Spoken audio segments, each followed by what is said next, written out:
there any ways that you believe that I could support you in these 11 minutes? Sure, but I'm unsure about like exactly the ways right now. Like, probably you could like tell me what I need to improve, like from what you see right now. Maybe my insecurities are like bursting out right now. Well, I'll say right off the Just bat, yet.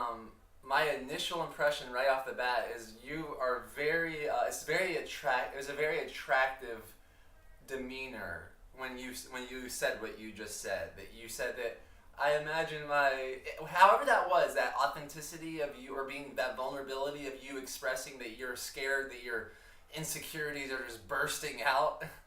um, that's my first thing. Yeah, all the time. Whatever you're describing as insecurities, I think they're really working for you. So the chapter of feature your flaws, and then your flaws become to find out that your flaws become your features. I think right off the bat, that's what's happening with you. I even think that I should be more humble by like making myself lower. Like, how do you say, like making myself like more like at a lower level from what I am, because I was told to be humble. Who told you to be humble? Well, my parents. Cool. That I Cool. should be more humble regarding whatever I do.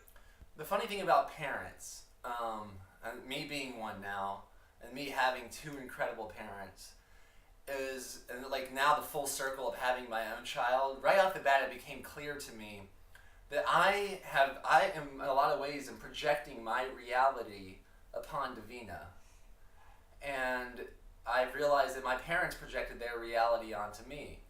And that sometimes is a beautiful thing, but sometimes it shows up in the form of the parents, because they experience the world in a potentially limiting way. If my parents experienced the world in a way that if they showed off their gifts, they were punished, or something, they were in a setting where their showing off their gifts wasn't welcomed.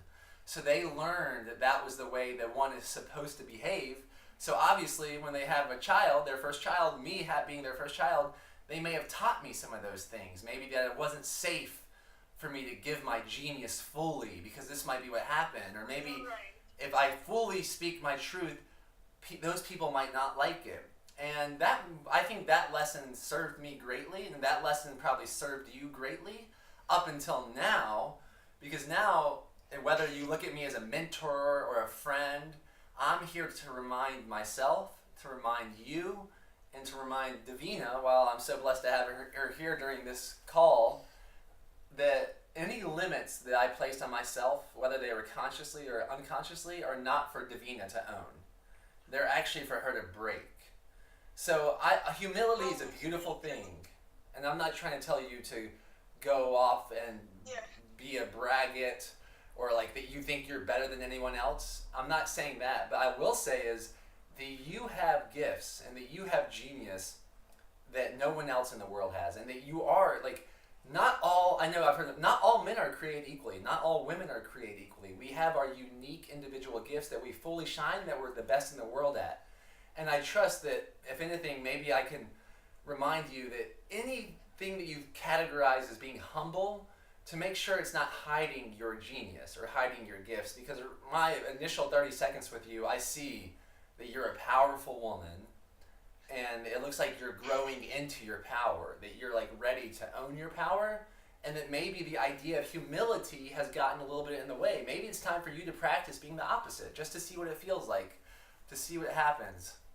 Well, yeah, but I'm really preoccupied with making people jealous, because that's been my whole problem in my life. I make a lot of women jealous, and it's not my intention, and then I end up in like really bad problems. So once again, your vulnerability and transparency is so beautiful and so authentic. Thank you for that. And I honestly don't believe you can make anyone jealous. I don't believe you can make anyone feel anything unless I can make Davina feel me squeezing her arm, but I can't make her feel jealous. Jealousy is a concept, and what I believe what jealousy actually is the shadow side of respect. I think when someone is perceiving you in a jealous way, they actually have so much respect for you, and they're so inspired and so in awe, and maybe they're even humbled. Maybe they're like, oh my gosh, he does this so well. I don't think I could ever live up to that. I don't think I could ever do that well in my life on that kind of in that space. So let me just tell myself why what she's doing is wrong, or let me get mad at her, or let me be jealous. To me, jealousy is an ultimate. It's an ultimate compliment. To me, it means that someone has so much respect for me that they don't even know how to handle it yet. So I'm really grateful that you're holding space for people to experience their jealousy, because if they dive deeper, I think they'll realize that's really love. It's an overwhelming amount of love that they're learning how to deal with. And that's not for you to ever. I'm going to get passionate with you on this one. Is if by you trying to make people not jealous of you, you're potentially robbing them of your gift. It's time for you to make as many people as jealous as possible. If you can make me jealous, thank you. Like I want to feel that much, so much respect around you that it starts to feel like jealousy. They're like two sides of the same coin. Like faith and doubt. I don't believe one person can have one without the other. They're two sides of the same coin. One can be described as the light thing. One can be described as the shadow. Jealousy and respect. Two sides of the same coin. I respect you. I have a lot of respect for you. I have respect for you right off the bat. I bet people get jealous around you. Well, it's a bit annoying, really. And this is where I think you have a growth opportunity, that you get to sit with the idea that people might be disconnecting from you because you're connecting to yourself. The issue is if you start disconnecting from yourself because of that. This is where this is like the hero's journey. This is where you get to grow, you get to mature, you get to become your own person. You go from daughter to woman, or like child to woman, from daughter to mother. However that phase is happening, you're shedding the skin of who you're not. And I'm not saying that's comfortable, but I want it to be fun, comfortable for you. I want you to look forward to it, because that's where you're really going to gift the world with a lot of genius. Well, actually, I've isolated myself in the past 2 years now. I realized, like, my whole family are not even authentic, and I'm, like, really having a hard time right now. I don't even have that many friends anymore. And it's really hard. Yeah, and once again, I'm not here to give you the delusion that it's going to be easy, but even having Davina, my daughter here, having my wife, my quantity of friends felt like sometimes it decreased when all this amazing has happened. When I graduated college and decided not to go to medical school, all my friends that went to medical school, it seems like the quantity of my friends in that space plummeted. Maybe they were jealous. Maybe they were confused. Like, why does he doesn't need to go become a doctor? Like, why are we all doing this and he's out going on vacation? These were things that were happening for people, and maybe I could see it as jealousy, but I looked at it as the quality. In exchange of the quantity of friendships going down, my quality skyrocketed. All of a sudden, I'm married to the most beautiful woman on earth. All of a sudden, I have the most beautiful daughter on earth. All of a sudden, I have the best friend. My brother is like my better friend. We're becoming better friends and better friends.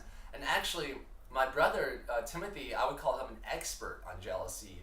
And he's admitted it so many times of how jealous he's been of me, that now it's almost like he's helping other people deal with their jealousy and to realize that it was just a misguided form of love. And what I would encourage people and yourself is to talk about it, to illuminate the jealousy so it becomes love.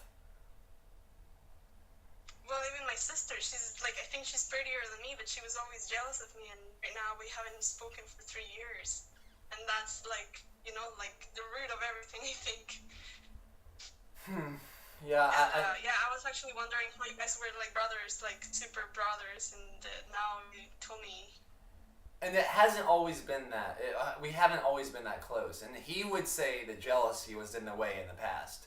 I have another brother too, and we've dealt with similar things, but I'm not saying it's easy for me to say, hey, Timothy, or whoever it is, Nathaniel, if I haven't talked to my brother or sister in 3 years because I think it's jealousy, like, I just want to say that with an open heart. Like, if it's jealousy, maybe I'm completely wrong. Maybe you're completely wrong. Maybe it's not jealousy. Maybe it's something else. But you just want to keep showing up and make sure your sister knows that you're available.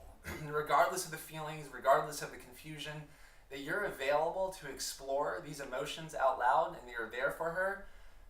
And yeah, that's it. That's all you can do. You can't force anyone to do something they don't want to do, but you can keep showing up in the most loving way possible. And it sounds like your sister's training you.